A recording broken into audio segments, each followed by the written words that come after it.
Ladies and gentlemen, good day and welcome to the Q3 FY26 earnings conference call of Symphony Limited, hosted by Smith's Institutional Equities.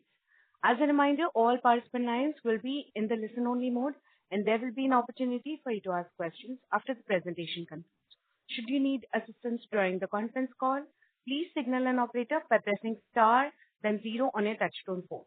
Please note that this conference is being recorded.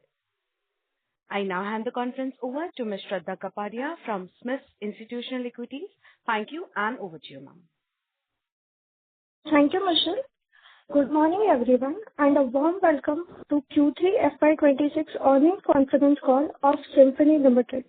We have with us today the senior management team of Symphony Limited, represented by Mr. Achal Bekari, Chairman and Managing Director, Mr. Rupesh Shah, Managing Director, Corporate Affairs, Mr. Amit Kumar, Executive Director and Group CFO, and Mr. Rajesh Mishra, CEO, International Business.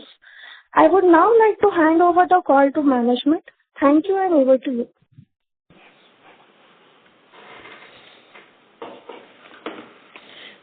Good morning, everybody, and welcome to this Symphony's quarterly conference call. As we do each time, we will have a short presentation followed by Q&A, and so we'll all be here for the Q&A. The presentation will be done by Rupesh Shah, the Managing Director, Corporate Affairs. Thank you very much. Rupesh bhai, over to you. Yeah, thank you, and welcome to Q3 conference call of Symphony Limited. So there is a customary disclaimer statement to start with. So this is about the Symphony standalone performance, Symphony Limited. So for the quarter, YOY, it has been flattish. That is 182 crore of top line versus 182 previous year for December 24. At EBITDA level, it is 31 crore versus 34 crore, mainly on account of elevated advertisement and sales promotion expenses of water heater. And at PAT level, it stands at 34 crore versus negative 4 crore. Just to remind you, in December 24, we had to take the write-off of pathway, and hence it had turned negative considering that exceptional item. In current quarter, we have recovered additional 4 crore from pathway, leading to total recovery of 8.5 crore in current year, 9 months, vis-a-vis write-off of 50.2 crore, and for residual recovery, necessary strong legal actions are under various stages. Also to point out, and as shared earlier, now in Symphony India, there are broadly 2 categories. One is household air cooler, and second is the products selling around the year and or counter-seasonal products. So in 9 months ending on 31st December 25, products selling around the year have contributed almost 26% of the top line.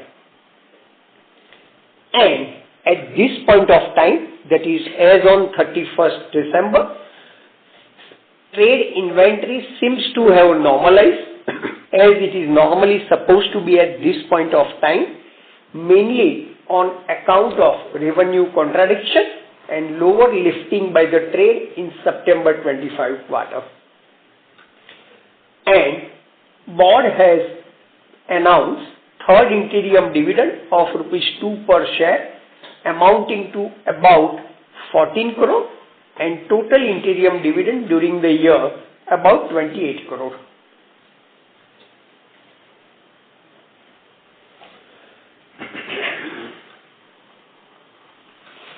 So coming to standalone financials of 9 months, the top line is 566 crore versus 814 crore, Gross profit margin percentage stands at 48.3%. EBITDA at about 81 crore versus 188 crore of previous year for 9 months, and at a PAT level which is higher than EBITDA, one on account of treasury income, secondly exceptional income after providing gratuity additional provision as per Revised Wages Act, as well as there has been profit in forex fluctuation.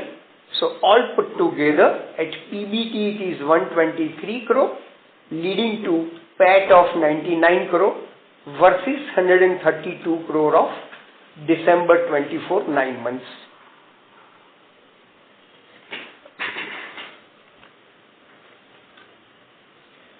So for Symphony Standalone, capital employed in trailing 12 months based on monthly average stood at 49 crore, translating into ROCE, that is PBIT percentage on core capital employed about 371%, and return on net worth percentage of 19 versus 24%, while treasury is 460 versus 488 crore after robust payout last year, and this excludes loans and investments to subsidiaries, all in all amounting to 277.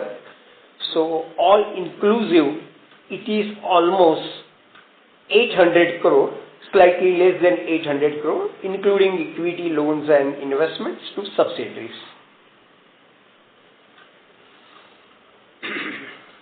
Coming to consolidated financials, at console level the top line is 233 crore versus 242 crore. Gross profit margin percentage stands at 48%, YOY down by about 2%. EBITDA, which is a business EBITDA, is 24 crore versus 35 crore, while PAT is 20 crore versus negative 10 crore due to reasons explained earlier.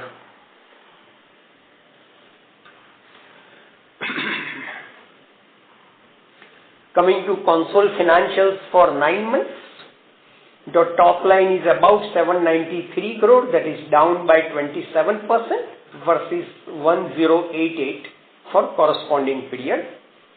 EBITDA stands at 76 crore, while PAT is at a console level 81 crore versus 134 crore.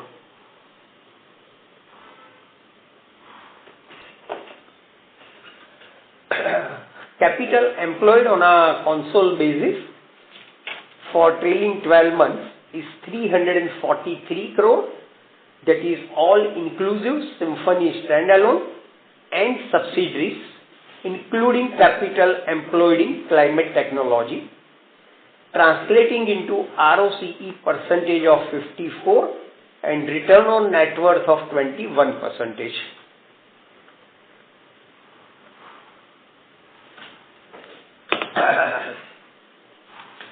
So yesterday in the board meeting, the IB transaction has been reviewed and it has been decided to roll back the proposed IB transaction to divest the stake in Inco Mexico and climate technology.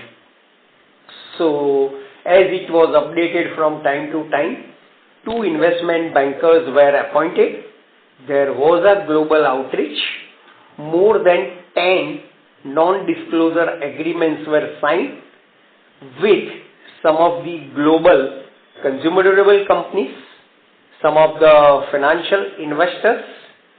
However, on account of evolving geopolitical situation as well as the reasons which we are bound as per NDA, but in nutshell, the valuation offered didn't meet with our valuation expectation as well as broader strategic consideration.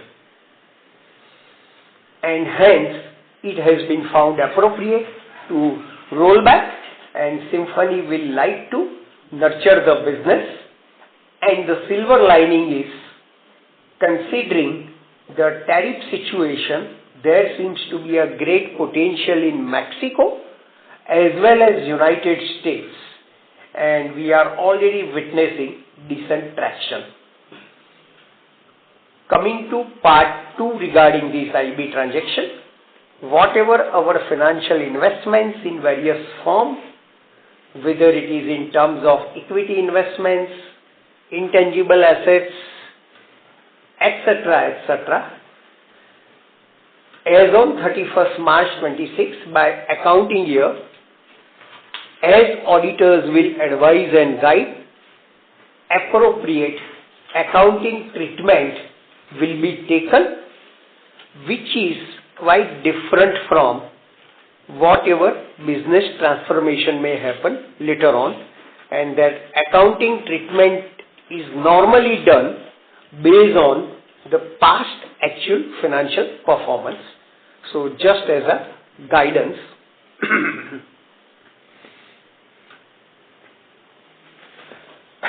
Repeatedly in various forums we are being asked as to what is Symphony's market standing vis-a-vis some of the published reports.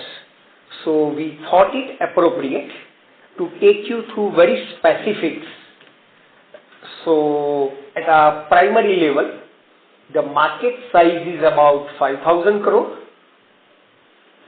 Market comprises of different segments or different kind of the players, Symphony being by far the market leader.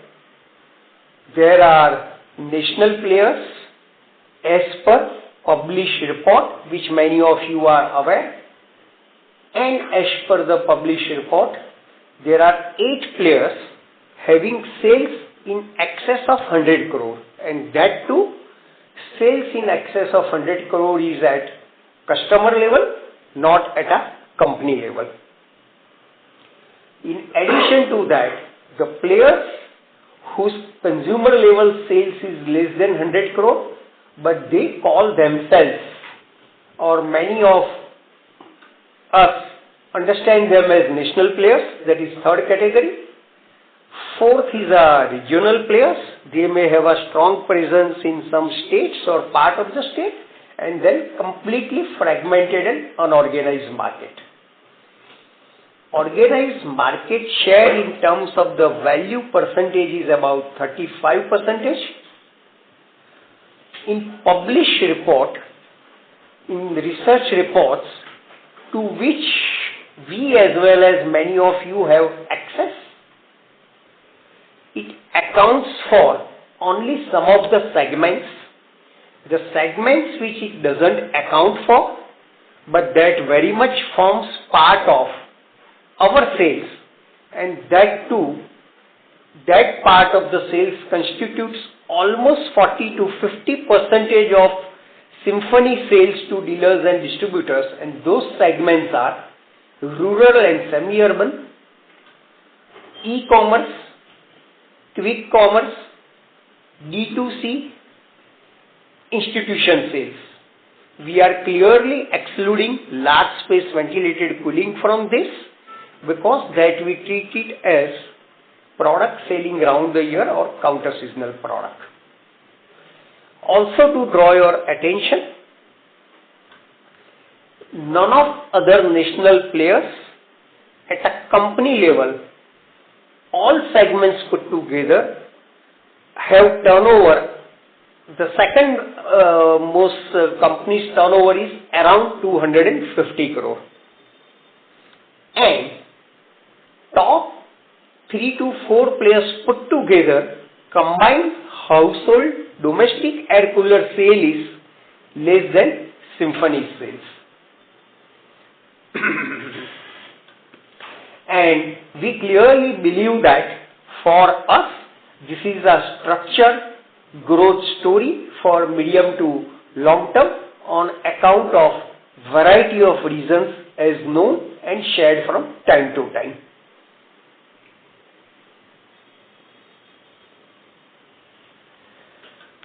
Also happy to share with you some of the data and details as validated by external agencies. So in terms of the Google rating and review, out of more than 34,000 rating and review, Symphony score is 4.8, by far higher than most others. In terms of the share of voice on TV, because that is authentic data, otherwise we know all put together our brand reach far higher than number 2 and number 3 player. Again, everywhere we have cited the source. Even in terms of the Google search, out of millions and millions of customers who are looking for and searching air cooler, as per Google Analytics from July 24 to June 25, 2 out of 3 customers look for Symphony while looking for a air cooler. Again, on our right hand side, in terms of the market leadership, brand preference, channel partner endorsement, as well as pricing premium. Again, as per each of these reliable external source, you can see that Symphony scores far higher than peers. Yeah, next.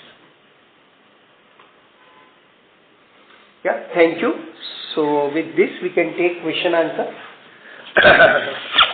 Thank you very much, sir. We will now begin with the question and answer session.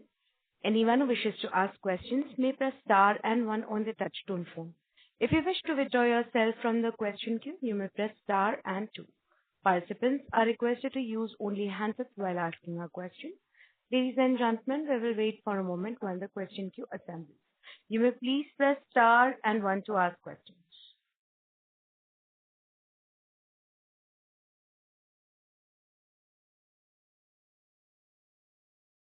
The first question is from the line of Bala Subramanian from Arihant Capital. Please go ahead.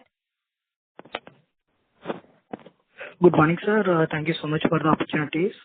Sir, on the premium side, 95 to 120 liter categories, I think the market, we have seen input cost deflation as well as the market is also cluttered. Just want to understand how our competitors are doing in these segments, whether they are doing aggressive discounting to gain market share, and how is our volume growth in these segments, and are we seeing any compression in this premium in recent quarters? These are my first questions, sir.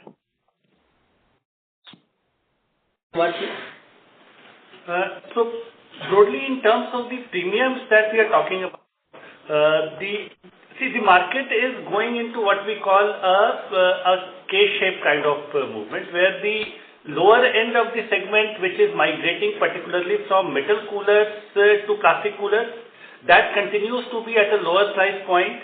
And the good news there is that at least the migration from metal to plastic, and in some sense from completely unorganized to regional and some branded segment has happened. So over time, this is a segment which at this point in time, which is not at a premium, but we expect that this will move into the premium category over time. The other end is the actual existing premium category, wherein the prices have broadly been stable. Some of the recent models that we have launched also, they are at a higher premium compared to our average portfolio, but that's something which is a small chunk of the overall portfolio that we have. Okay, sir. And sir, like organized as well as unorganized air cooler market are growing at same rate, or is there any diversion is happening? And how is our growth is coming? It's primarily from market expansion or premiumizations or share gain from organized or unorganized players. What is the split, sir? A bigger chunk of the growth is coming from the movement of consumers from the unorganized to the organized segment. And as I said, the entire metal cooler market is mostly unorganized. So while there is some organic growth even in the traditional plastic coolers market, a bigger chunk of growth in the market is happening from unorganized to organized movement. Okay. So my last question, what percentage of sales is coming from modern trade and e-commerce versus traditional dealers in Q3, and how our margin structures are evolving across these channels, and what investments are being made in direct-to-consumer capabilities to mitigate long-term channel dependency risk? So, about D2 sales to answer first, it has already turned not only EBITDA, but at a PAT level profitable since last year, and at EBITDA level, its profit margin is in line with our GT sales. Coming to specific breakup between traditional channel versus large format stores on account of competitive reasons, we are not sharing the data. And again, coming back to D2C, the kind of investments, whatever investment was to be made, we have already routed through P&L, and that has been already written off. So we believe for all such kind of initiatives, including the water heater which we have launched last year, all such kind of expenditure we prefer to route through P&L, even though the variety of benefits may be a medium term to long term.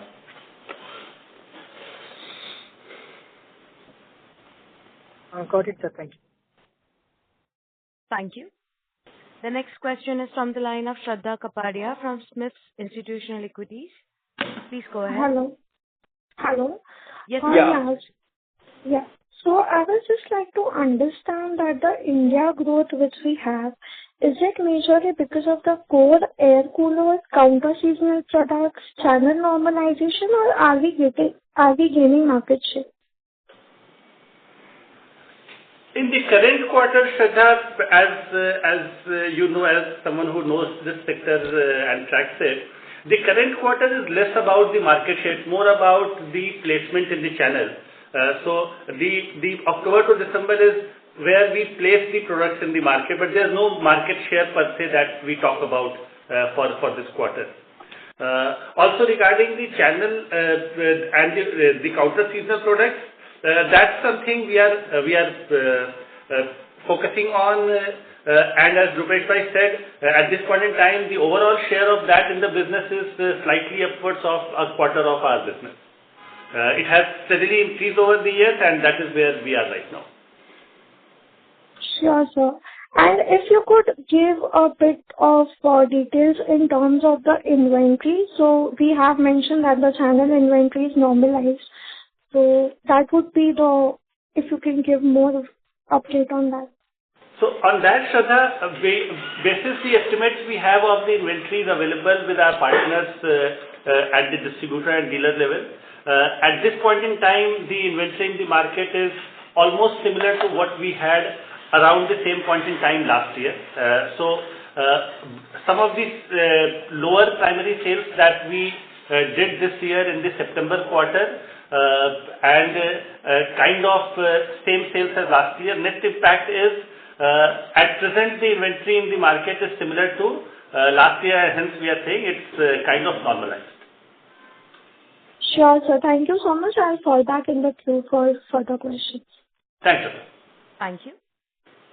The next question is from the line of Keshav Vijayaratan Lahoti from HDFC Securities. Please go ahead.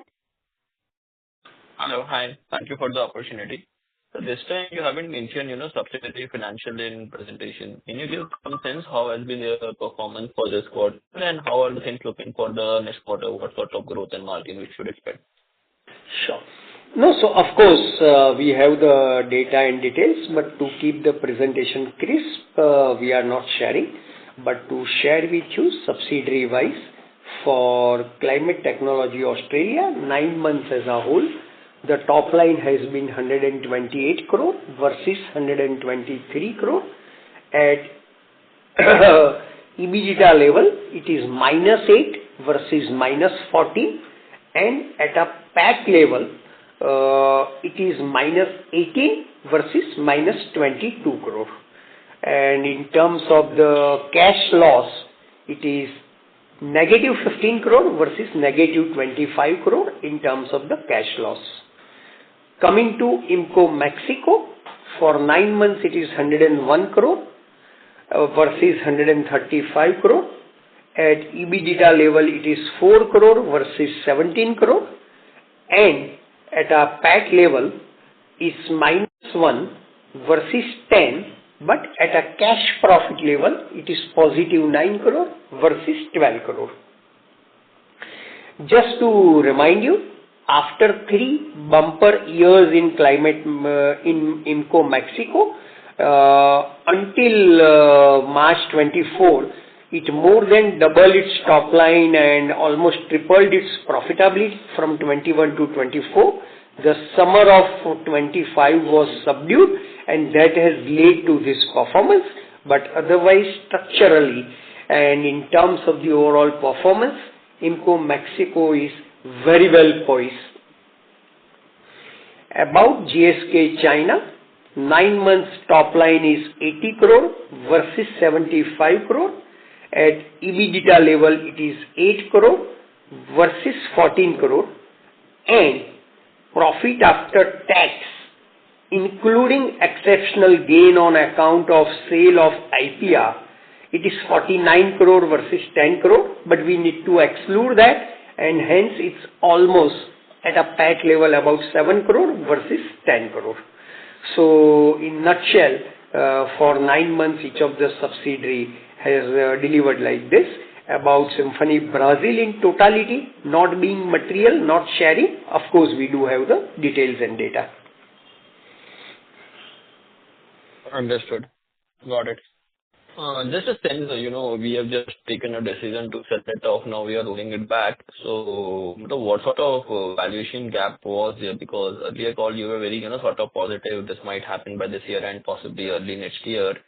And we had a strong interest, as you highlighted, from, more than 10 parties. So why was the valuation so poles apart and nothing so much has changed geopolitical, we take a decision, we want to roll it back. Can you give some more colors on it? What was the thought process? Sure. So as we conveyed, there was strong interest by several multinational consumer durable companies from Europe, from China, from North America, apart from also financial investors as well as PE investors. However, when it came to the valuation, vis-a-vis our expectation as well as the way in which we wanted to treat it strategically in terms of further sourcing of product by us for those markets, from us, we didn't find it favorable. About gap of the valuation, you will appreciate that with each of the prospective buyer, we have entered into NDA. So legally, we can't disclose, as we have also announced on the stock exchange as well as in our earnings presentation, as to precisely what kind of the valuation was offered or what was the gap. But we believe that this is suffice to mention that there was a gap, and obviously gap was not insignificant. Had it been insignificant, we would have gone ahead. Having said that, the silver line is, considering this evolving geopolitical situation, now in Mexico, despite they have imposed tariff of 50%, as far as air cooler is concerned, there is no tariff. And even between Mexico and United States, as far as air cooler is concerned, there is no tariff. And there seems to be a very strong traction, especially from both the markets. And considering our position as well as our presence in multiple geographies, this may work beneficial if we treat it as a silver line. And the US company, as you will know, is a subsidiary of the Australian company. So the prospects that we see in the US company are bound to, benefit the holding company, which is the Australian company as well. Understood. Got it. That is helpful. And when should we expect this Climate Australia to hit the profitability path? Should we expect it should be back to profitability on PAT as well as cash level from next year onwards? Well, we are working towards that. But can't really, sort of confirm anything yet. Time will tell. Understood. But will it be a fair assumption? At least things will be on improving path from here onwards. You could say that. Yes, you could say that. Got it. One last question from my side. How has been the non-core category growth this quarter, and how much it was as a percentage of mix? So, as it was shared earlier in the presentation, in Symphony India, it contributes more than 25% in last 9 months, and it is growing steadily, which comprises of large space ventilated air cooling, water heaters, tabletop and kitchen cooling appliances, and exports from India. So they are not dependent upon Indian weather or Indian summer. And if we consider at a console level, then at a console level it is like 50-50%, because overseas subsidiaries, in a way, air cooler and other product sale is counter-seasonal or coming from other geographies. Of course, from subsidiaries as a whole, still they are not contributing big chunk to profitability. However, we have to bear in mind Inco Mexico and GSK China have not only turned around, but they have contributed significantly. What was your growth non-core for this quarter and as a 9 months as a whole? I think it's more meaningful to share for 9 months rather than quarter to quarter due to variety of reasons. So we don't really do the business or plan or strategize quarter to quarter, even though we do have a budget.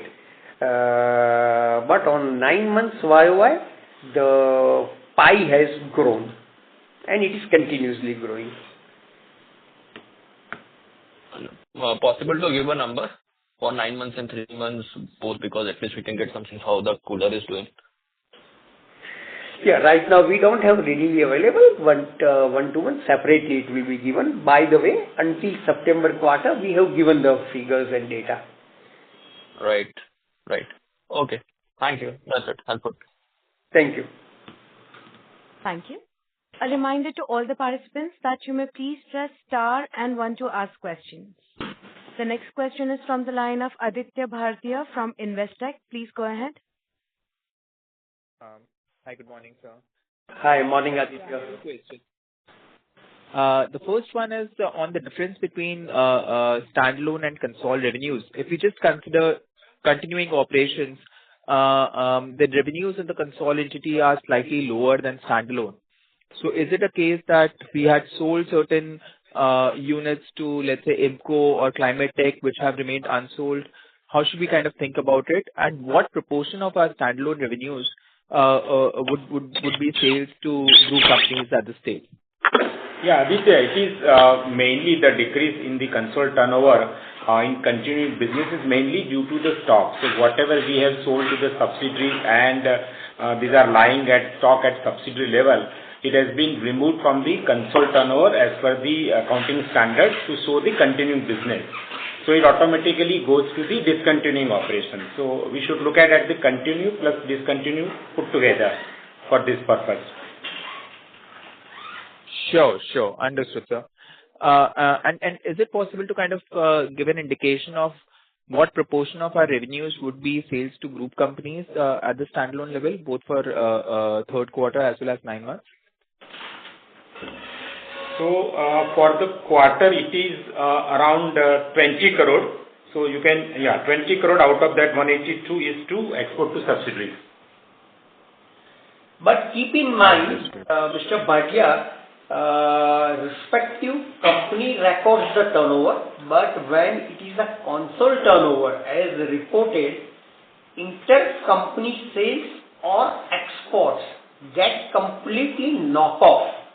So there is no way double counting or duplication, if at all there is any question about it, and hence console is a net sales.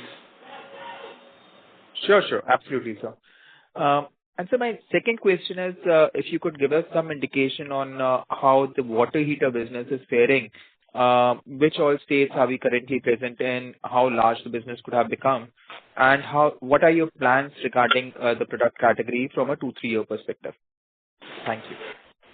So, Aditya, as you know, water heaters is a fairly mature category. And we have introduced a product range which is pretty innovative in its offering. So we have gone into the market with a phased plan.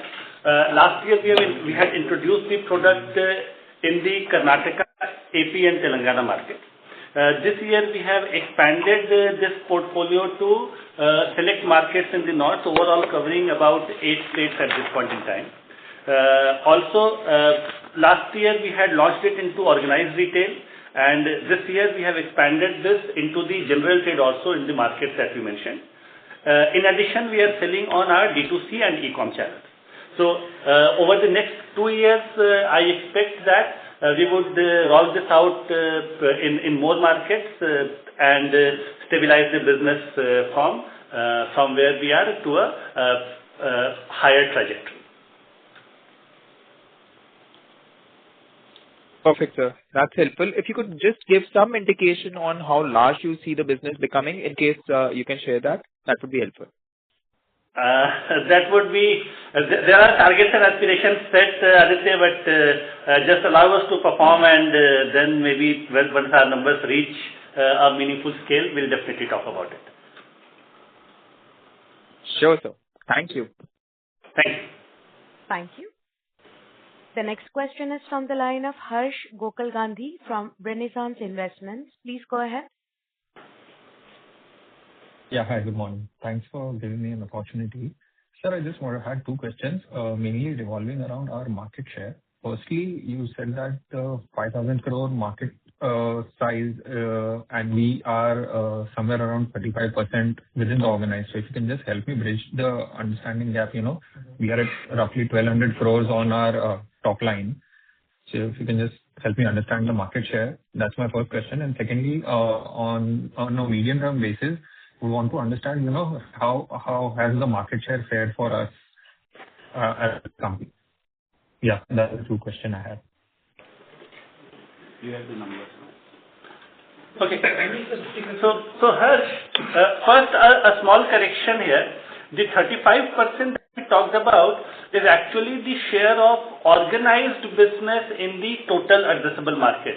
If you recall, about 10 minutes back, we were talking about a significant metal cooler market and unorganized market.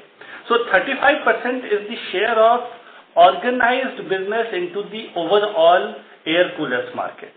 And within that organized business, as Rupesh Bhai highlighted, we are the market leaders with a significant market share.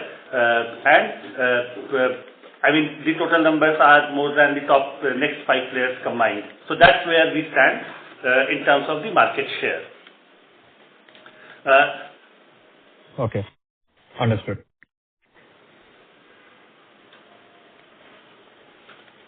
Sir, any further questions? I just had the second question as to how has our market share fared in medium term. That was my second question. Has it deteriorated or improved any further from here? So Harsh, seen broadly, let's say over the last, if I look at last 3 or 4 years, within a % or 2 kind of band, it has been fairly stable, I would say.